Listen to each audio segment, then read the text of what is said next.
Hello, welcome back guys to Amalia Projects here. Today in this video I'm going to show you a tutorial how to update Google Play Store on Android.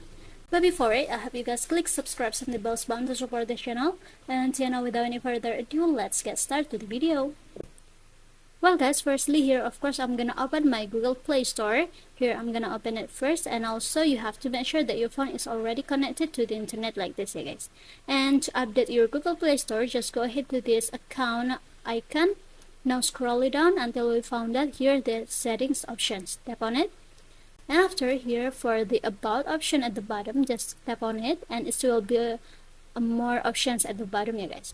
To update your Play Store to the new version, you just have to tap on this button which is update Play Store.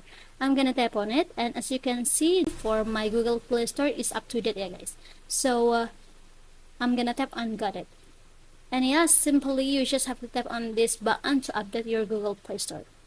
So yeah, I think it's enough guys. Thank you for watching this video. Don't forget to leave your like and comments below, and I'll see you soon on the next one. Goodbye.